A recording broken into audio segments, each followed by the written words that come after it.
Hello बच्चों, आप सभी का स्वागत है आज Hindi net express YouTube channel पे। आज के इस वीडियो में हम लोग बात करेंगे नाखून क्यों बढ़ते हैं निबंध पे। आज लोग देखिए यूजीसी नेट की तैयारी के लिए एक निबंध को कैसे पढ़ना चाहिए यह भी आप लोग सीखिएगा।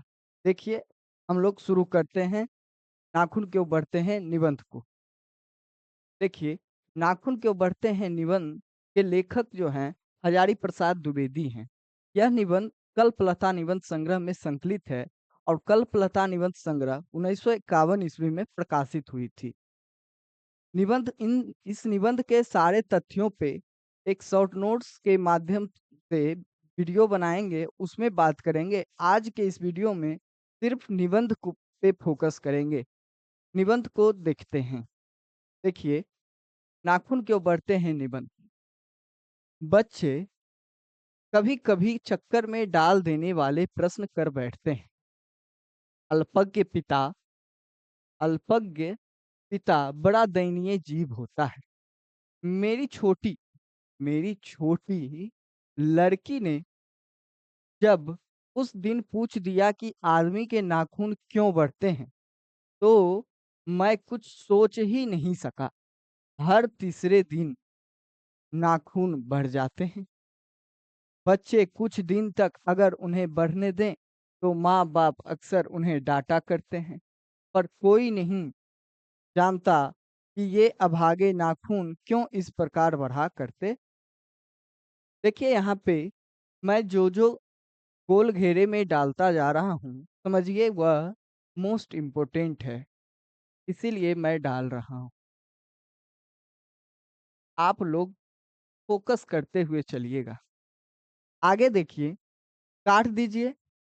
वे चुपचाप दंड स्वीकार कर लेंगे, पर निर्लज अपराधी की भांति फिर छूटते ही सेंध पर हाजिर। आखिर ये इतने बेहया क्यों हैं? देखिए, यहाँ पे बेहया जो है, बेहया एक पौधा होता है जो कि जल स्रोतों के किनारों पे पाया जाता है। बेहया को बेशर्म और थेथर भी बोला जाता है। उससे नाखून की तुलना हजारी प्रसाद द्विवेदी कर रहे हैं। तुलना इसलिए कर रहे हैं क्योंकि बेहया पौधा जो है वो कठिन से कठिन परिस्थितियों में भी उग आता है, बार बार उग जाता है जल स्रोतों पे। इसीलिए बेहया से नाखून की तुलना कर रहे हैं हजारी प्रसाद द्विवेदी। इस बात को ध्यान रखिएगा। आगे इस निबंध को देखिए। कुछ लाख ही वर्षों की बात है जब मनुष्य जंगली था, वन मानुष जैसा। देखिए, यहाँ पे कुछ लाख पे फोकस कीजिएगा। कुछ लाख ही पर फोकस कीजिएगा, क्योंकि आगे निबंध में कहीं पे कुछ हजार वर्ष का भी जिक्र आएगा। अब जब परीक्षा में कथन दे दिया जाएगा तो कुछ लाख और कुछ हजार में आपको कंफ्यूजन हो जाएगी। इसलिए कुछ लाख और कुछ हजार पे आप लोग फोकस कीजिएगा कि कहाँ पे कुछ लाख की वर्षों की बात किए हैं हजारी प्रसाद द्विवेदी और कहाँ पे कुछ हजार की बात किए हैं हजारी प्रसाद द्विवेदी। आगे देखिए, उसे नाखून की जरूरत थी। उसकी जीवन रक्षा के लिए नाखून बहुत जरूरी थे। असल में किससे की बात हो रही है? वनमानुष की बात हो रही है। किसकी बात हो रही है? वनमानुष की बात हो रही है। असल में वही उसके अस्त्र थे। दांत भी थे, दांत भी थे, पर नाखून के बाद ही उनका स्थान था। यहाँ पे प्रसाद द्विवेदी कह रहे हैं कि बनमानुष के पास दांत भी थे और नाखून भी थे, लेकिन प्रथम स्थान जो है नाखून का था। नाखून के बाद ही दांत का स्थान आता है। इस बात पे भी फोकस कीजिएगा। आगे देखिए, उन दिनों उसे जूझना पड़ता था, प्रतिद्वंदियों को पछाड़ना पड़ता था। किसकी बात हो रही है? तो वनमानुष की बात हो रही है। नाखून उसके लिए, किसके लिए? वनमानुष के लिए आवश्यक अंग था। नाखून उसके लिए आवश्यक अंग था।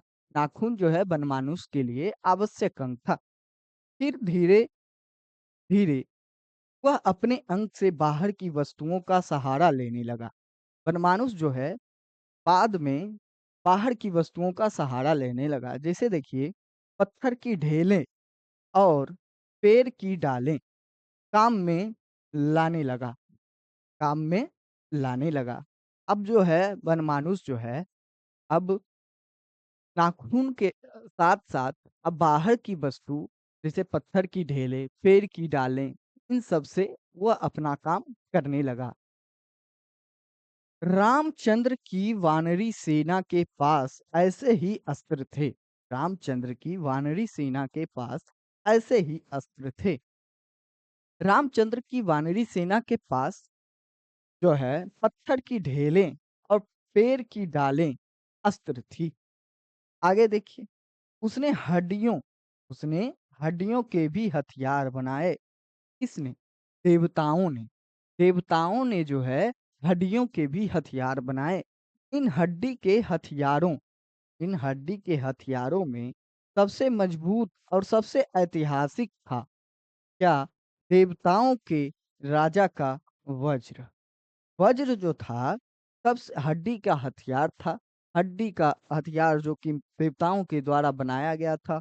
और यह जो है देखिए जो दधीची मुनि की हड्डियों से बना था। किसकी हड्डियों से बना हुआ था? तो दधीची मुनि की हड्डियों से बना हुआ था।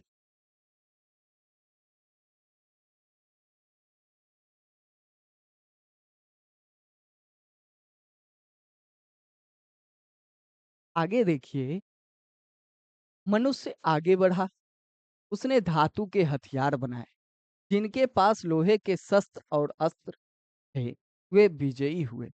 देखिए यहाँ पे शस्त्र और अस्त्र दोनों के बीच का अंतर समझ लीजिए। शस्त्र उसे कहते हैं जिसे हाथ से पकड़कर चलाया जाता है। हाथ से पकड़कर चलाया जाता है उसे शस्त्र कहते हैं। और अस्त्र उसे कहते हैं जिसे कि फेंक कर या मंत्र के द्वारा चलाया जाता है। जिन हथियारों को उन हथियारों को अस्त्र कहते हैं। अस्त्र और शस्त्र के बीच का अंतर समझ लीजिएगा। देवताओं के राजा तक को मनुष्यों के राजा से इसलिए सहायता लेनी पड़ी थी कि मनुष्यों के राजा के पास लोहे के अस्त्र थे।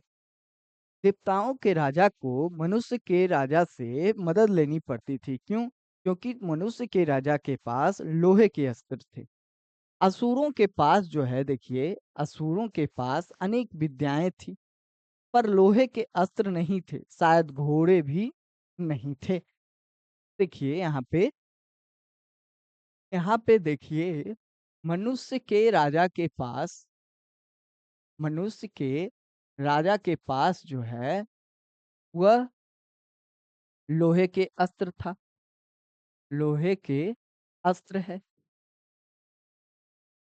उसके बाद उसके बाद देखिए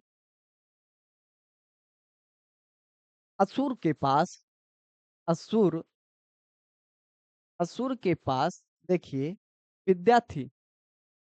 विद्या थी लेकिन पर लोहे के अस्त्र नहीं थे। देखिए लोहे के अस्त्र नहीं थे, शायद घोड़े भी नहीं थे। लोहा का अस्त्र जो है नहीं था और घोड़ा घोड़ा भी नहीं था। उसके बाद देखिए आर्यों के पास ये दोनों चीजें थीं। आर्यों के पास जो है ये दोनों चीजें मतलब आर्यों के पास लोहा और घोड़ा दोनों था। इस बात को समझ लीजिएगा, नोट कर लीजिएगा। एनटीए कभी भी यहाँ से प्रश्न बना सकता है। आगे देखिए आर्य विजयी हुए। आर्य जीत गए। फिर इतिहास अपनी गति से बढ़ता गया। देखिए नाग हारे, सुपर्ण हारे, यक्ष हारे, गंधर्व हारे, असुर हारे, राक्षस हारे। लोहे के अस्त्रों ने बाजी मार ली। लोहे के अस्त्र के सामने जो है देखिए नाग भी हार गए, सुपर्ण भी हार गए, यक्ष भी हार गए, गंधर्व भी हार गए और असुर राक्षस भी हार गए। इन सब ये सभी जो है लोहे के अस्त्र के सामने हार गए। कौन-कौन हार गए इसका एक लिस्ट होना ज़रूरी है। क्योंकि स्टेटमेंट में या कथन से किसी भी रूप में एनटीए यहाँ से प्रश्न बना सकता है। इतिहास आगे बढ़ा, पलीते वाली बंदूकों ने, कारतूसों ने, तोपों ने, बमों ने, बम बरसक वायुयानों ने इतिहास को किस कीचड़ भरे घाट तक घसीटा है, यह सबको मालूम है। नकधर मनुष्य अब एटम बम पर भरोसा करके आगे की ओर चल पड़ा है, पर उसके नाखून अब भी बढ़ रहे हैं, पर उसके नाखून अब भी बढ़ रहे हैं। अब भी प्रकृति अब भी प्रकृति मनुष्य को उसके भीतर वाले अस्त्र से वंचित नहीं कर रही है। अब भी वह याद दिला देती है कि तुम्हारे नाखून को भुलाया नहीं जा सकता। प्रकृति जो है, देखिए, मनुष्य भूलना चाहता है, अपनी पशुता को भूलना चाहता है, लेकिन प्रकृति है कि उसे याद दिलाना चाहती है। बार बार नाखून इसीलिए बढ़ते हैं क्योंकि प्रकृति याद दिलाती है कि देखिए, तुम वही लाख वर्ष, क्या याद दिलाती है कि तुम वही लाख वर्ष पहले के नख दंता वो लंबी जीभ हो, कि तुम वही नख दंता वाले जीभ हो, लाख वर्ष पहले वाले।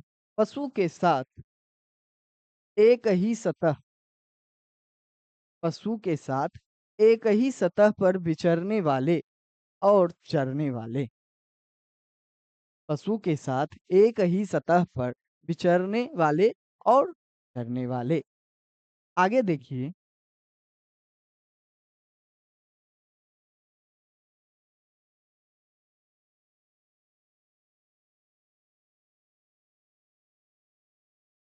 आगे है ततः किम। ततः किम का अर्थ होता है, संस्कृत का शब्द है ततः किम। ततः किम का अर्थ होता है वह क्या है। ततः किम का अर्थ होता है वह क्या है। मैं हैरान होकर सोचता हूँ कि मनुष्य आज अपने बच्चों को नाखून न काटने के लिए डांटता है। किसी दिन कुछ थोड़े लाख वर्ष पूर्व वह अपने बच्चों को नाखून नष्ट करने पर डांटता रहा होगा।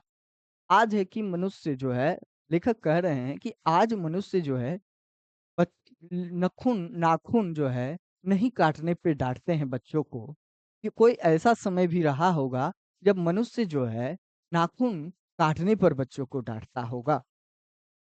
लेकिन प्रकृति है कि कौन?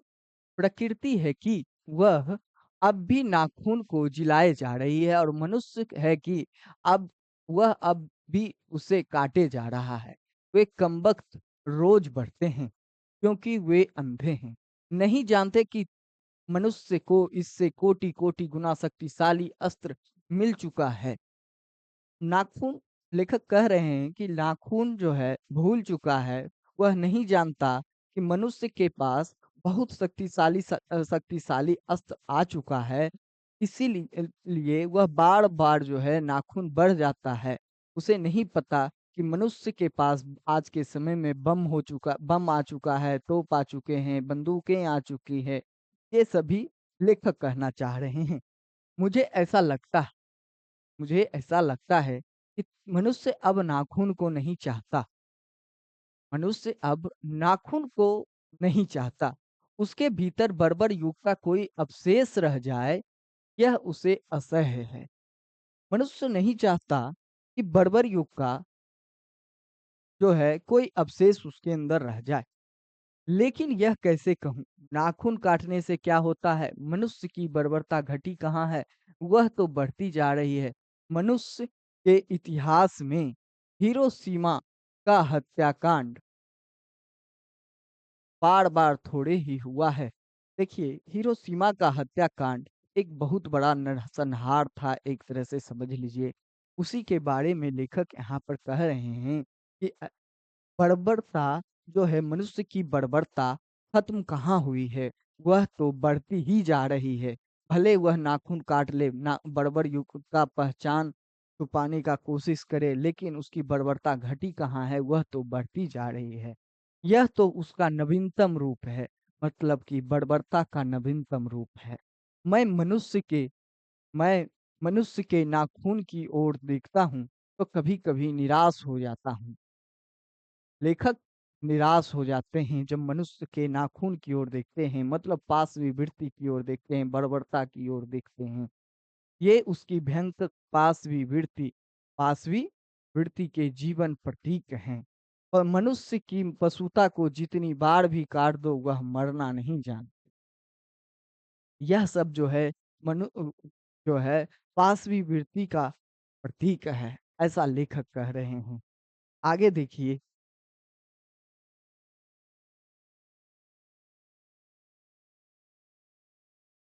यहाँ देखिए, कुछ हजार वर्ष साल पहले।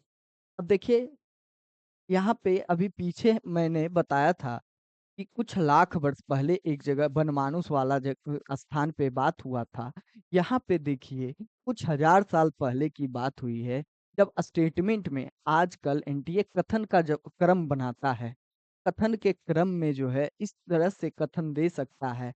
अब जो है पहले लाख वाला वर्ष वाला आया है, बाद में हजार वर्ष वाला आया है। इस बात को ध्यान रखिएगा। इससे होगा कि अगर कथन का क्रम का प्रश्न इससे बनता है, तो आपका प्रश्न गलत नहीं होगा। कुछ हजार साल पहले मनुष्य ने नाखून को सुकुमार विनोदों के लिए उपयोग में लाना शुरू किया था। सुकुमार विनोदों के लिए लाना शुरू किया था। वात्स्यायन के काम सूत्र से पता चलता है कि आज से 2000 वर्ष पहले का भारतवासी नाखूनों को जम के संवारता था। देखिए, यहाँ पे है वात्स्यायन वात्स्यायन के कामसूत्र। देखिए, पीवाईक्यू को जब आप पढ़िएगा तो पीवाईक्यू में एक प्रश्न के एक कथन में आपको देखने को मिलेगा कि इसी वात्स्यायन के कामसूत्र के जगह पे वाल्मीकि के रामायण एनटीए ने कर दिया और उस कथन को गलत बना दिया।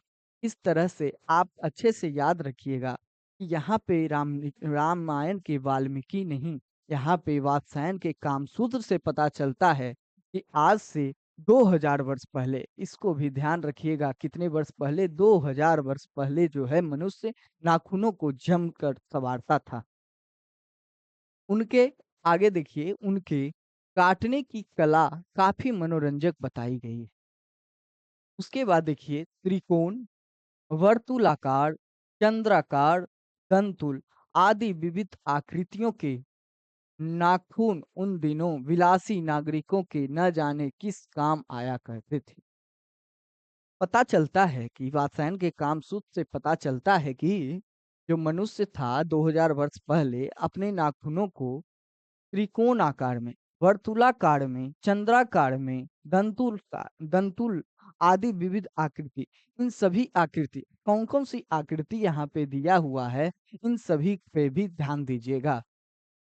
इन 4 आकृतियों को अच्छे से ध्यान दीजिएगा, क्योंकि एनटीए प्रश्न बना सकता है, यहाँ पे एक गलत आकृति देकर कथन को गलत बना सकता है एनटीए। इस चीज़ पे फोकस करिएगा। आगे देखिए, उनको शिक्षक शिक्षक शिक्षक जो है मोम को कहा जाता है और अलकतक आलता से यत्न पूर्वक रगड़ कर लाल और चिकना बनाया जाता था।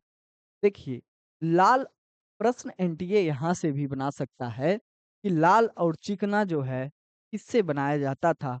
तो शिक्षक और अलकतक आलता से यत्न पूर्वक रगड़ कर लाल और चिकना बनाया जाता था। उसके बाद आगे देखिए, गौड़ देश के लोग, यहाँ से प्रश्न बन भी चुका है, पीवाईक्यू आप जब देखिएगा तो यहाँ से प्रश्न बना हुआ है। गौड़ देश के लोग उन दिनों बड़े-बड़े नखों को, गौड़ के देश के लोग कैसे नखों को, बड़े-बड़े नखों को पसंद करते थे और दाक्षिणात्य लोग छोटे-छोटे नखों को, दाक्षिणात्य लोग छोटे-छोटे नखों को पसंद करते थे। गौड़ देश के लोग बड़े नखों को और दाक्षिणात्य लोग छोटे नखों को पसंद करते थे। आगे देखिए, अपनी-अपनी रुचि है, देश की भी और काल की भी। लेकिन समस्त अधोगामिनी वृत्तियों की ओर नीचे खींचने वाली वस्तुओं को भारतवर्ष ने मनुष्योचित बनाया है। यह बात चाहूँ भी तो भूल नहीं सकता। आगे देखिए, मानव शरीर का अध्ययन करने वाले प्राणी विज्ञानियों, यहाँ से भी प्रश्न पीवाईक्यू में देखने को मिलेगा आपको। प्राणी विज्ञानियों का निश्चित मत है, इस नाखून क्यों बढ़ते हैं? निबंध से जो है एनटीए का जब आप पीवाईक्यू देखिएगा, बहुत सारे प्रश्न आपको इस निबंध से देखने को मिलेंगे। इसलिए इस निबंध को बहुत ही अच्छे से लाइन बाय लाइन पढ़िएगा, क्योंकि इस निबंध से कथन के प्रश्न, तथ्य के प्रश्न, हर तरह के प्रश्न इस निबंध से बने हुए हैं। इसलिए इस निबंध को बहुत ही अच्छे ढंग से पढ़िएगा। प्राणी विज्ञानियों का निश्चित मत है। प्राणियों विज्ञानियों का निश्चित मत क्या है? कि मानव चित्त की भांति मानव शरीर में मानव चित्त की भांति मानव शरीर में भी बहुत सी अभ्यास जन सहज वृत्तियां, देखिए सहज वृत्तियों पर ध्यान दीजिएगा। सहज वृत्तियां एक्चुअल में अनजानी स्मृतियों को कहते हैं, भूली हुई स्मृतियों को कहते हैं, जो कि एक अभ्यास से पैदा हो जाता है और वह मुझे हम लोगों की अनजानी स्मृतियों में चली जाती है, रह गई हैं, सहज वृत्तियां रह गई हैं।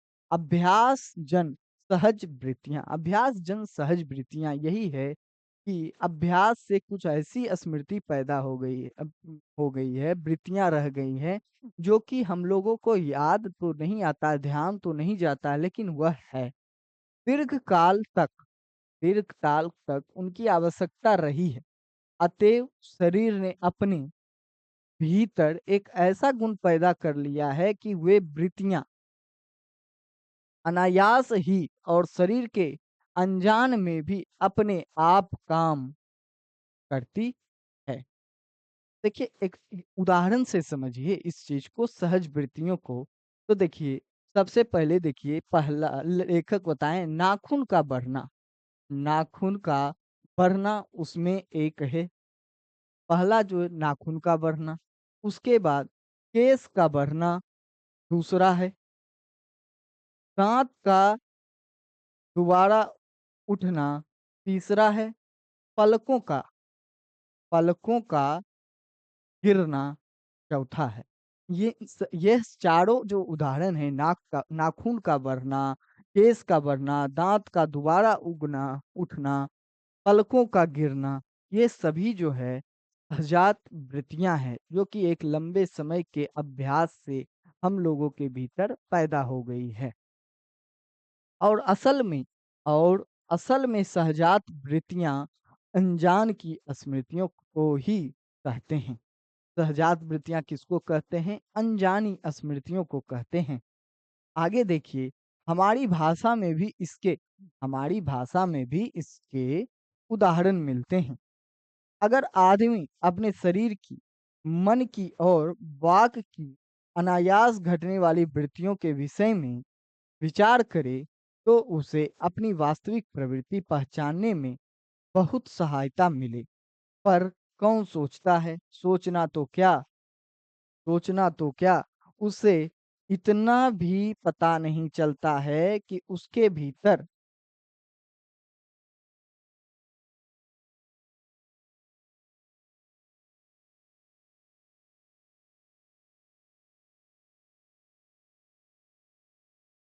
से इतना भी नहीं पता चलता है कि उसके भीतर नख बढ़ा लेने की जो सहजात वृत्ति है, वह उसके पशुत्व का प्रमाण है। उन्हें काटने की जो प्रवृत्ति है, वह उसकी मनुष्यता की निशानी है। और यद्यपि मनुष्य पशुत्व के चिन्ह उसके भीतर रह गए हैं, पर वह पशुत्व को छोड़ चुका है। पशु बनकर वह आगे नहीं बढ़ सकता, उसे कोई और रास्ता खोजना चाहिए। अस्त्र बढ़ाने की प्रवृत्ति मनुष्यता की विरोधिनी है। अस्त्र बढ़ाने की जो प्रवृत्ति है, वह मनुष्यता की विरोधिनी है, ऐसा लेखक कह रहे हैं। और लेखक कह रहे हैं कि नाखून का जो बढ़ना है, वह नाखून का बढ़ना है, वह पशुता की निशानी है। इसका पशुता की निशानी है। और नाखून का काटना जो है, वह मनुष्यता की निशानी है। वह मनुष्यता की निशानी है। आगे देखिए, आगे बढ़ते हैं। लेखक कह रहे हैं, मेरा मन पूछता है, मेरा मन पूछता है, किस ओर? लेखक मेरा मन पूछता है किस ओर? मनुष्य किस ओर बढ़ रहा है? पशुता की ओर या मनुष्यता की ओर? लेखक पूछ रहे हैं, लेखक मन अपने मन से पूछ रहे हैं, मेरा मन कहता है कि मनुष्य किस ओर बढ़ रहा है? मनुष्यता की ओर या पशुता की ओर? अस्त्र बढ़ाने की ओर या अस्त्र काटने की ओर? मेरी निर्बोध पालिका मेरी निर्बोध पालिका ने मानव मनुष्य जाति से ही प्रश्न किया है, जानते हो नाखून क्यों बढ़ते हैं? यह हमारी पशुता के अवशेष हैं। यह हमारी पशुता के अवशेष हैं। मैं भी पूछता हूँ, जानते हो ये अस्त्र शस्त्र क्यों बढ़ रहे हैं? ये हमारी पशुता की निशानी है। आज के समय में लेखक कहना चाह रहे हैं कि आज के समय में जो बंदूकें, तोपें ये सभी बढ़ रही हैं, वह हमारे पशुता की निशानी बता रही है। भारतीय भाषाओं में प्रायः ही अंग्रेजी के भारतीय भाषाओं में प्रायः ही अंग्रेजी के इंडिपेंडेंस शब्द का समानार्थक शब्द नहीं व्यवहृत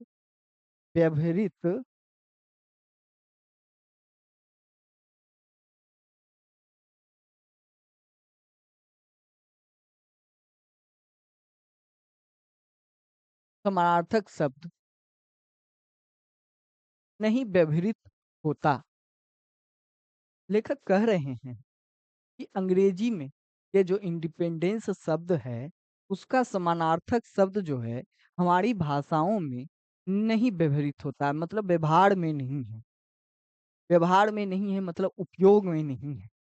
इंडिपेंडेंस 15 अगस्त को जब अंग्रेजी भाषा के पत्र इंडिपेंडेंस की घोषणा कर रहे थे, देसी भाषा के पत्र स्वाधीनता दिवस की चर्चा कर रहे थे। इंडिपेंडेंस का अर्थ है अनधीनता या किसी की अधीनता का अभाव। इंडिपेंडेंस शब्द का अगर हिंदी में हम अर्थ निकालते हैं तो उसका अर्थ होता है अधीनता या किसी की अधीनता का अभाव। यह होता है हि- हिंदी अर्थ इंडिपेंडेंस का। लेकिन जो देसी भाषा के पत्र थे जब 15 अगस्त को आज़ादी मिली भारत को, तो देसी भाषा के पत्र जो हैं वह अधीनता के स्थान पर स्वाधीनता शब्द का प्रयोग कर रहे थे।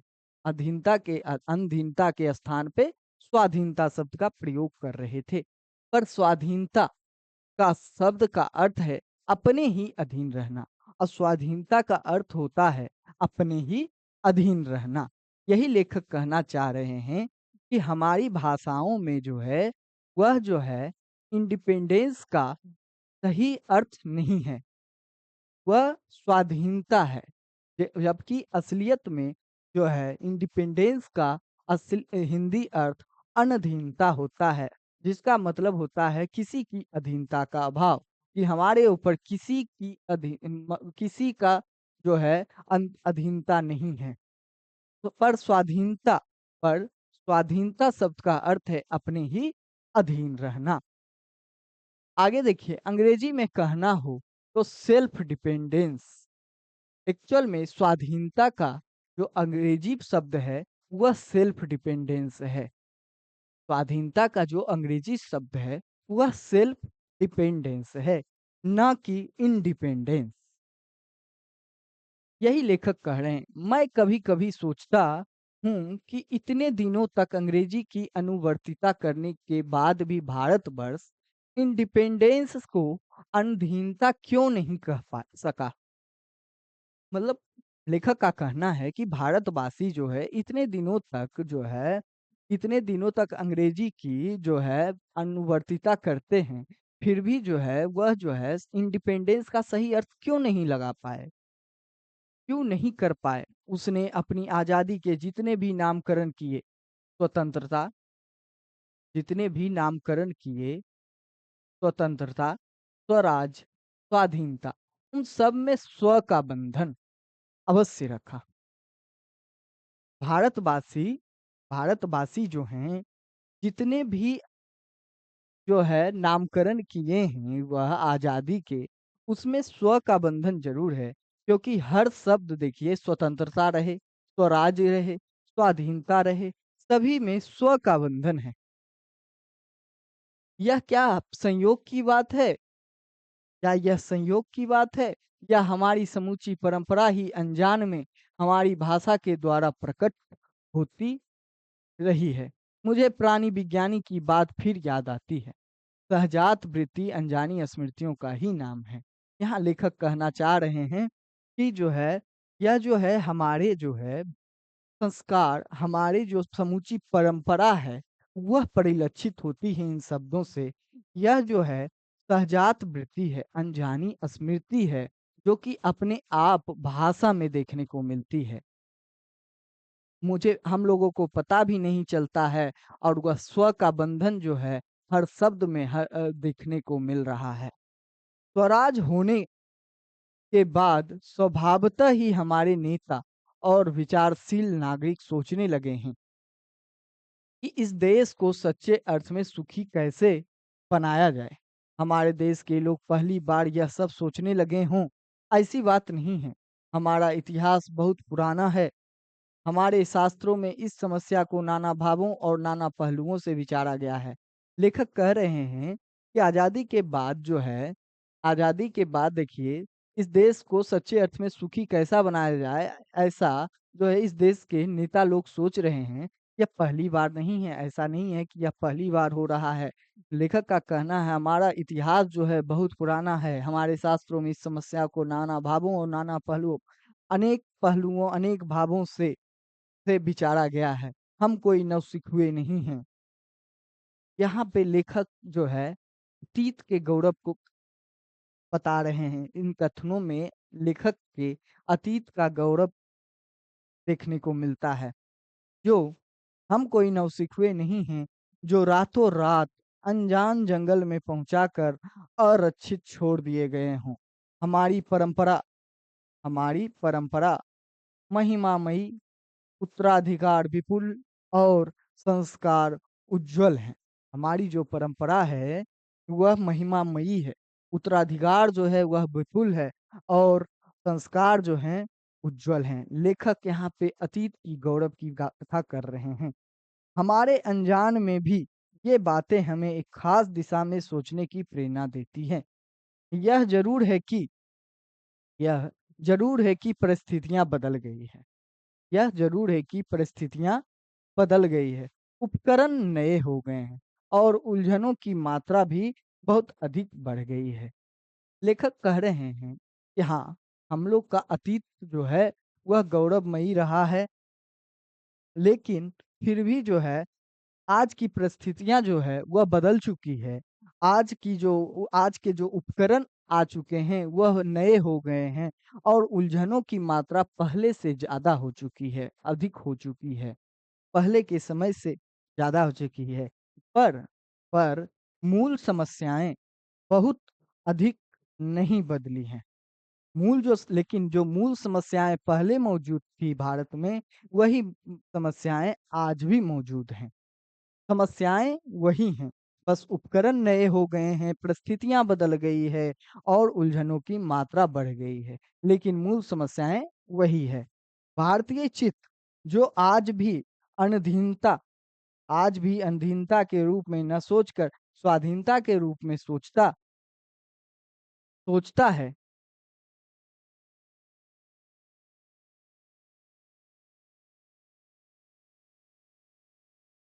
देखिए, लेखक कह रहे हैं कि भारतीय चित्त जो आज भी अधीनता के रूप में न सोचकर स्वाधीनता मतलब कि आज़ादी भारत को मिला, इंडिपेंडेंस मिला, वह जो है उसका सही अर्थ जो है अधीनता न लिखकर आज भी स्वाधीनता लिख रहे हैं, स्वाधीनता के रूप में सोचता है, वह हमारे दीर्घकालीन संस्कारों का फल है।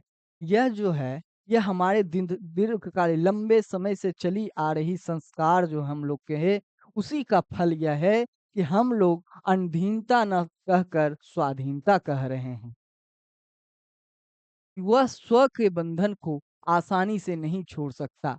मनुष्य जो है, भारतवासी जो हैं, वह स्व के बंधन को नहीं छोड़ पा रहे हैं, नहीं छोड़ सकते हैं। अपने आप पर, अपने आप के द्वारा लगाया हुआ बंधन हमारी संस्कृति की बड़ी भारी विशेषता है।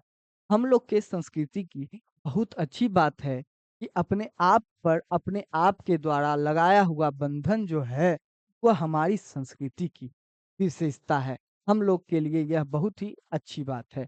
मैं ऐसा तो नहीं मानता कि जो कुछ हमारा पुराना है। लेखक कह रहे हैं, मैं तो इस अतीत की गौरव की बात कर रहे थे, अब लेखक कह रहे हैं कि मैं यह नहीं कह रहा कि जो कुछ पुराना है, जो कुछ हमारा विशेष है, उससे हम चिपटे ही रहें। मतलब कि अतीत की गौरव की गाथा सिर्फ करते रहें। यह लेखक का कहना नहीं है। पुराने का मोह, लेखक कह रहे हैं कि पुराने का मोह सब समय वांछनीय ही नहीं, वांछनीय का यहाँ अर्थ उपयोगी होता है। वांछनीय का अर्थ उपयोगी।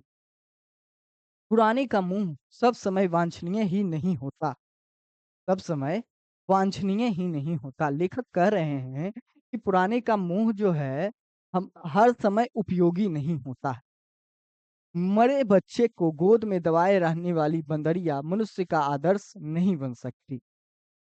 बंदरिया जो है, वह मनुष्य का आदर्श नहीं बन सकती है, ऐसा लेखक कह रहे हैं। आगे देखिए, परंतु मैं ऐसा भी नहीं सोच सकता कि हम नई अनुसंधित्सा के नशे में चूर होकर अपना सर्वस्व खो दें। लेकिन लेखक कह रहे हैं, परंतु मैं ऐसा नहीं सोच सकता कि हम मतलब नए रिसर्च, अनुसंधित्सा, अनुसंधान मतलब रिसर्च, आज के समय में जो रिसर्च हो रहा है, नए अनुसंधान हो रहे हैं, उसके नशे में चूर होकर जो है अतीत को भुला दें, अतीत को भूल जाएँ। ऐसा लेखक कह रहे हैं, ऐसा नहीं कह सकते हैं। आगे देखिए, लेखक कह रहे हैं कि कालिदास ने कहा था, किसने कहा था? कालिदास ने कहा था कि सब पुराने अच्छे नहीं होते, सब पुराने अच्छे नहीं होते, अब सब नए खराब ही नहीं होते। भले लोग दोनों की जाँच कर लेते हैं, जो हितकर होता है उसे ग्रहण करते हैं और मूढ़ लोग जो है दूसरों के इशारे पर भटकते रहते हैं। कालिदास का कहना है कि सब कुछ जो हमारा पुराना है, हमारा अतीत है, वह अच्छा नहीं होता और जो सब कुछ नया, नए अनुसंधान हो रहे हैं, नए उपकरण आ रहे हैं, सब कुछ जो नए आ रहे हैं, वह सब कुछ अच्छा नहीं होता। वो जो जो समझदार लोग होते हैं, कालिदास का कहना है कि जो समझदार लोग होते हैं, भले लोग होते हैं, वह जो है पुराने और नए की जाँच-परख कर लेते हैं। जो अच्छा होता है, उसे अपना लेते हैं, अपने हितकर जो लगता है कि मेरे लिए यह वांछनीय है, उपयोगी है, उसे अपना लेते हैं और जो लगता है मनुष्य को कि वो जो है अच्छा नहीं है, हमारे हितकर नहीं है, उसे त्याग देते हैं। यह कालिदास का कहना है। और मूर्ख लोग जो है, कालिदास कह रहे हैं कि मूर्ख लोग जो है वह दूसरों के इशारे पे चलते रहते हैं। इस बात को समझ लीजिए। आगे देखिए, तो हमें परीक्षा करके हित कर तो हमें परीक्षा करके हित कर बात सोच लेनी होगी और अगर हमारे पूर्व संचित भंडार में वह हितकर वस्तु निकल आए तो इससे बढ़कर और क्या हो सकता है। लेखक कह रहे हैं तो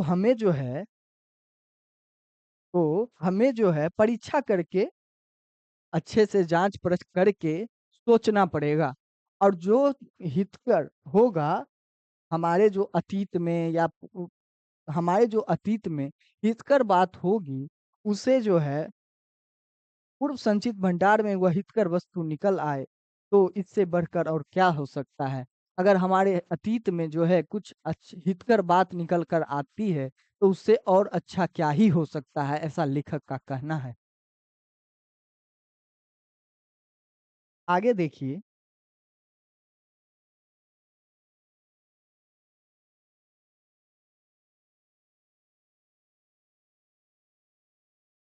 आगे है,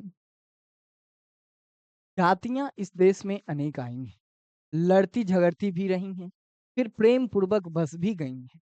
सभ्यता की नाना सीढ़ियों पर खड़ी और नाना और मुख करके चलने वाली इन जातियों के लिए एक सामान्य धर्म खोज निकालना कोई सहज बात नहीं थी। देखिए, लेखक यहाँ कह रहे हैं कि इस देश में जो है अनेक जातियां आई हैं। पहले लड़ी झगड़ी, फिर जो है बस गईं। लेकिन और देखिए, नाना और मुख चल के इन जातियों के लिए एक सामान्य धर्म खोज निकालना कोई स और बसने के बाद जो है इन लोग सभी जातियों के लिए एक जो है सामान्य धर्म खोज लेना कोई आसान बात नहीं था, ऐसा लेखक कह रहे हैं। भारतवर्ष के ऋषियों ने अनेक प्रकार से इस समस्या को सुलझाने की कोशिश की थी। भारतवर्ष के जो ऋषि थे, इन सभी जातियों के लिए एक सामान्य धर्म खोज निकालने के लिए बहुत प्रयास किए। पर एक बात उन्होंने लक्ष्य की थी, समस्त वर्णों और समस्त जातियों का एक सामान्य आदर्श भी है। और ऋषि मुनि जो हैं, समस्त वर्णों और समस्त जातियों का एक सामान्य आदर्श भी है, यह बताए। वह है और वह क्या है? वह है अपने ही बंधनों से अपने को बांधना।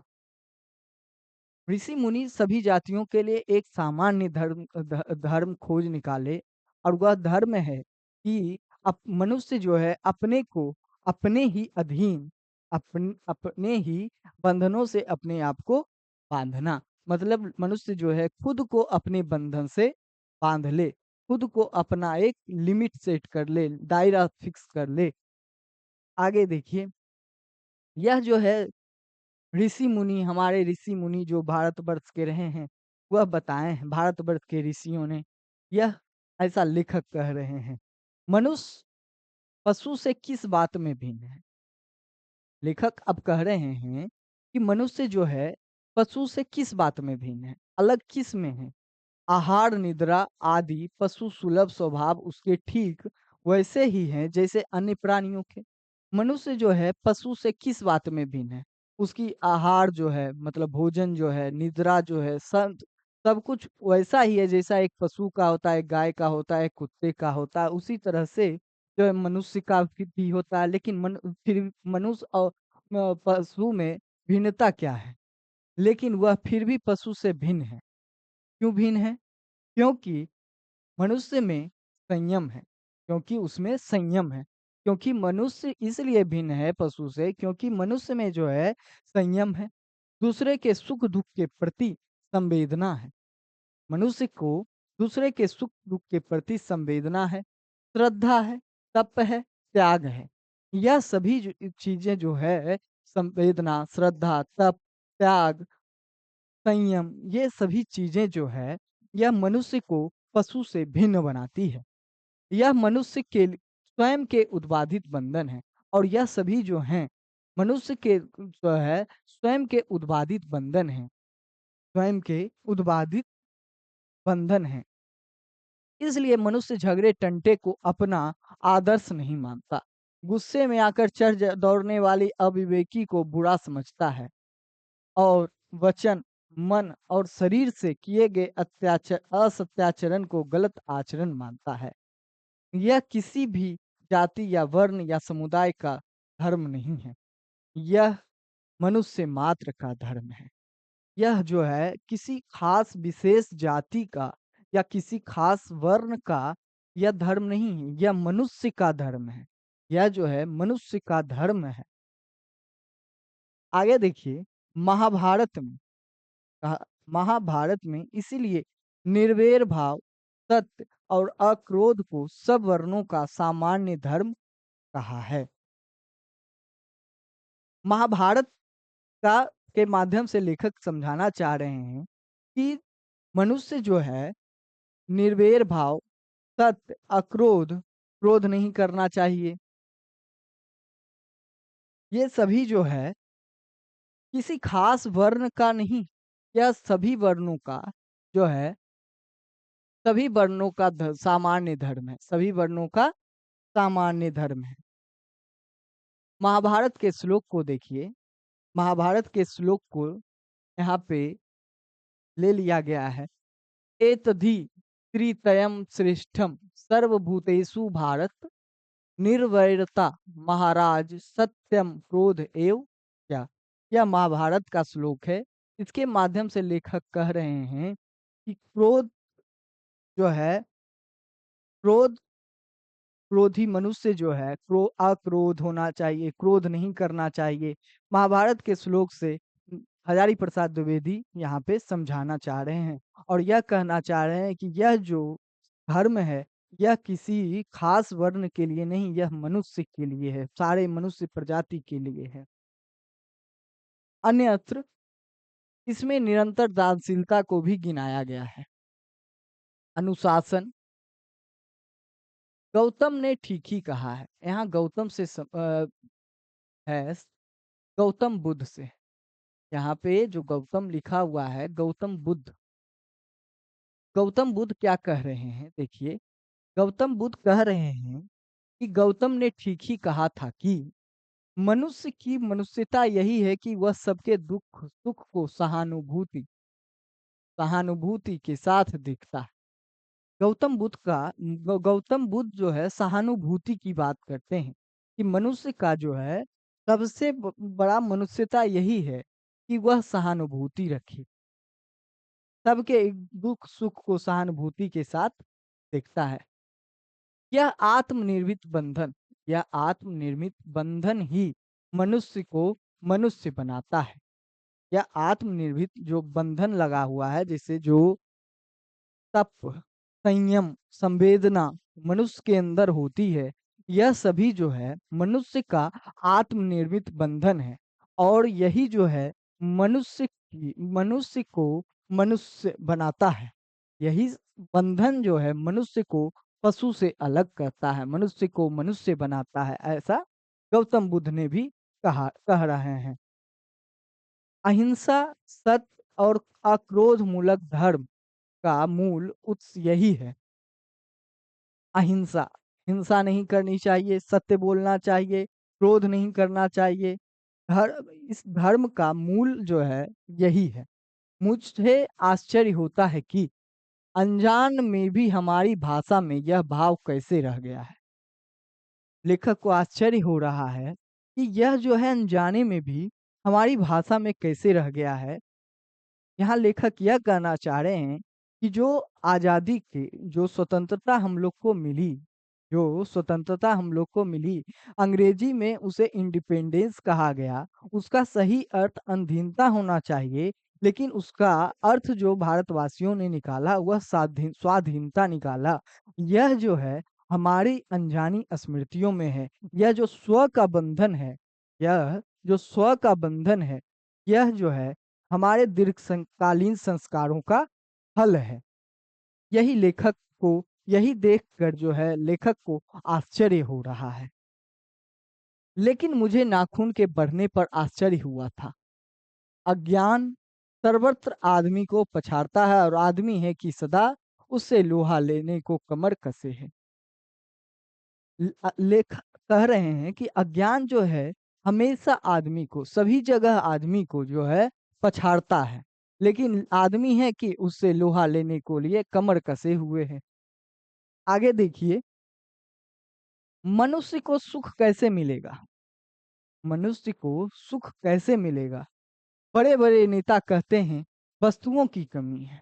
बड़े बड़े नेता क्या कहते हैं कि वस्तुओं की कमी है और मशीन बैठाओ और उत्पादन बढ़ाओ और धन वृद्धि करो और बाह्य उपकरणों की ताकत बढ़ाओ। यह सभी जो है नेता लोग कहते हैं। एक बूढ़ा कहता था, यहाँ पे बूढ़ा जो है महात्मा गांधी के लिए आया है। यहाँ पे बूढ़ा शब्द महात्मा गांधी के लिए आया है।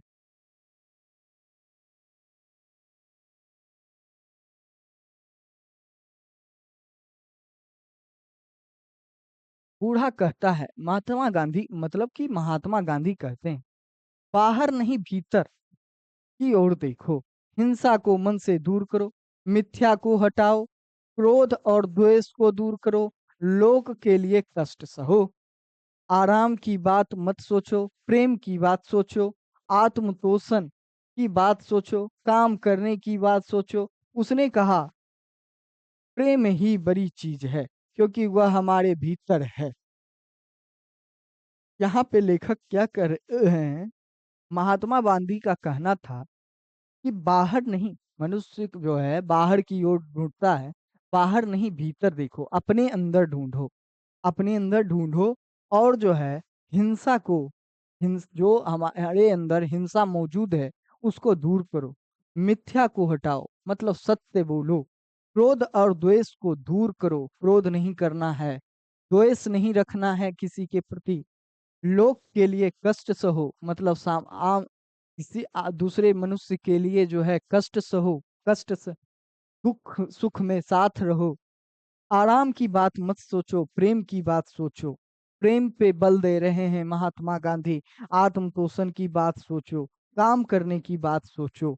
यह सभी जो है महात्मा गांधी कह रहे हैं, और कह रहे हैं कि प्रेम ही बड़ी चीज है, सबसे बड़ी चीज जो है वह प्रेम है, और क्योंकि वह हमारे भीतर है। इसीलिए महात्मा गांधी जो है बाहर नहीं भीतर की ओर, अपने अंदर की ओर देखने की बात करते हैं। लेखक आगे, उच्च श्रृंखलता पशु की प्रवृत्ति है, स्व का बंधन मनुष्य का स्वभाव है, स्व का बंधन जो है वह मनुष्य का स्वभाव है, अपने आप को अपने आप के द्वारा अपने आप पर लगाया गया जो बंधन है वह मनुष्य का स्वभाव है। बूढ़े की बात अच्छी लगी या नहीं पता नहीं, उसे गोली मार दी गई। यहाँ पे जो है देखिए महात्मा गांधी का को गोली मारकर उनकी हत्या कर दी गई थी, उसकी बात लेखक कर रहे हैं। आदमी के नाखून बढ़ने की प्रवृत्ति ही हावी हुई। जो व्यक्ति, जो महात्मा गांधी कह रहे थे कि क्रोध मत करो, हिंसा मत करो, उन्हीं को गोली मारकर, उन्हीं की गोली मारकर जो है हत्या कर दी गई थी। इसी से जो है लेखक जो हैं हजारी प्रसाद द्विवेदी जो हैं हैरान होकर देख रहे हैं। मैं हैरान होकर सोचता हूँ, बूढ़े ने कितनी गहराई में बैठकर मनुष्य की वास्तविक चरितार्थता का पता लगाया था। यहाँ पे लेखक कह रहे हैं कि लेखक हैरान होकर महात्मा गांधी की बातों को देखते हैं, और सोचते हैं कि जो है बूढ़े ने, महात्मा गांधी ने कितनी गहराई में बातों को, मनुष्य के चरितार्थ को देखे थे, मनुष्य के कैरेक्टर को देखे थे, पहचानते थे। वह महात्मा गांधी जो थे मनुष्य के कैरेक्टर को अच्छे से गहराई से जानते थे। यह जो है हजारी प्रसाद द्विवेदी हैरान होकर देख रहे हैं। आगे देखिए,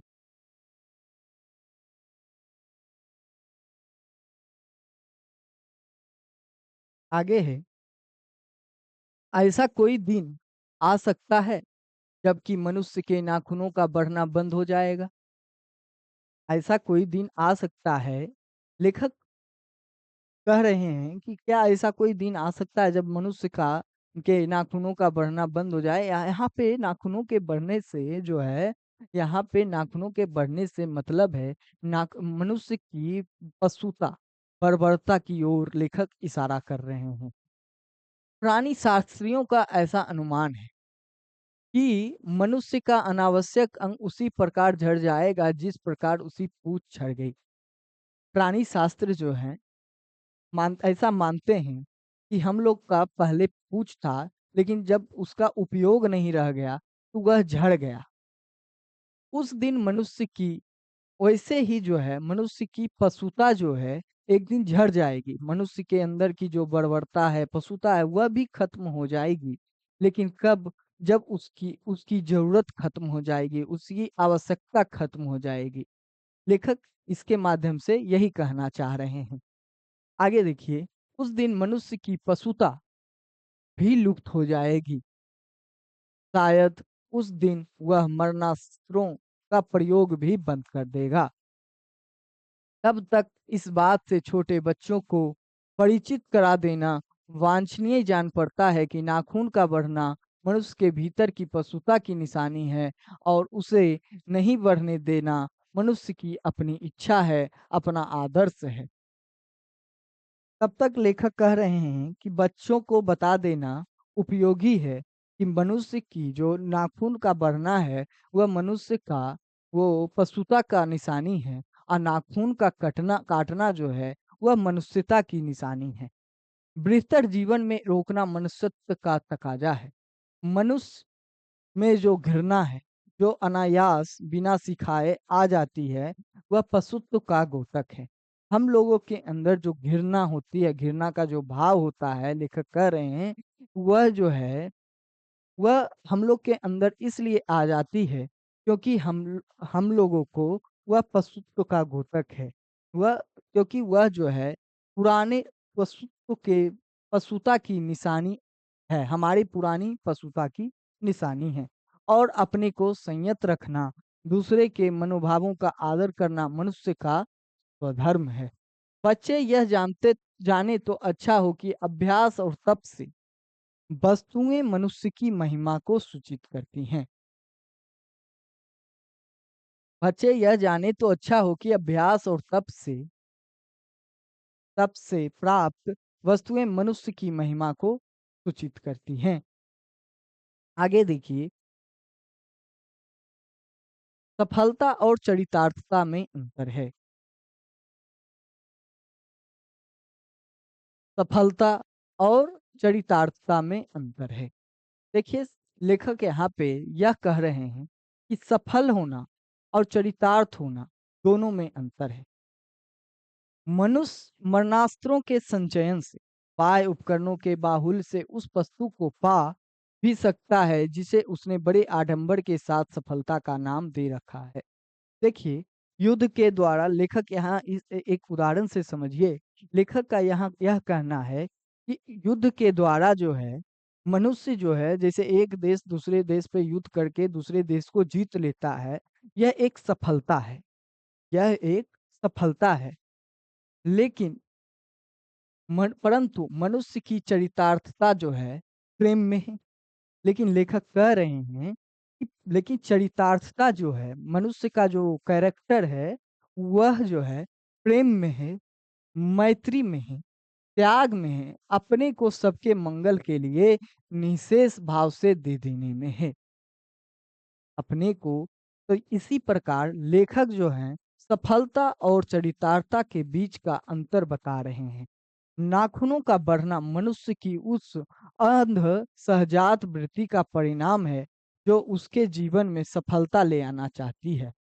नाखून का बढ़ना जो है, देखिए यहाँ पे नाखून का जो बढ़ना है वह मनुष्य को सफलता की ओर ले जाती है।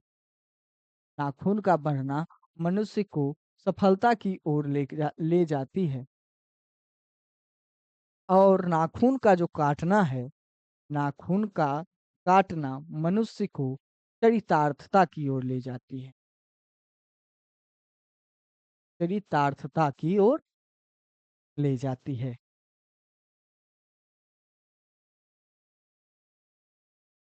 उसको काट देना उस स्वनिर्धारित आत्मबंधन का फल है जो उसे चरितार्थता की ओर ले जाती है।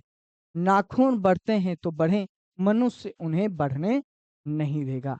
और यह निबंध जो है यहीं पे समाप्त हो गया है। निबंध पूरी हो चुकी है। इस निबंध को हम लोगों ने लाइन बाय लाइन एक-एक शब्द इस निबंध के हम लोगों ने देख लिया है। इस निबंध के हर लाइन, हर शब्द महत्वपूर्ण है क्योंकि इस निबंध से बार-बार परीक्षा में प्रश्न बनते हैं। इसीलिए मैंने नाखून क्यों बढ़ते हैं निबंध को उठाया है। और आप लोग इस निबंध को अच्छे से पढ़िएगा। अगले वीडियो में मैं इसी निबंध के को शॉर्ट नोट्स के माध्यम से पढ़ाऊँगा और उस निबंध के शॉर्ट नोट्स में मैं लेखक के अन्य निबंध ले इस निबंध के महत्वपूर्ण तथ्य, महत्वपूर्ण कथन सभी को शामिल करके उस शॉर्ट नोट्स को पढ़ाऊँगा। और आप लोग देखिएगा कि कैसे मैंने शॉर्ट नोट्स बनाया है और उसी तरह से आप लोग भी शॉर्ट नोट्स बनाइएगा। और जिस तरह से अभी मैंने एक-एक शब्द को पढ़ाया, उसी तरह से आप लोग भी अन्य निबंधों को इसी प्रकार से पढ़ने का प्रयास कीजिए। जब आप अच्छे से निबंध को समझ कर पढ़िएगा, तो परीक्षा में आपके प्रश्न गलत होने की संभावना बहुत ही कम हो जाएगी। इसलिए आज के इस वीडियो को यहीं समाप्त करते हैं। मिलते हैं अगली वीडियो में। आज के लिए इतना ही। धन्यवाद।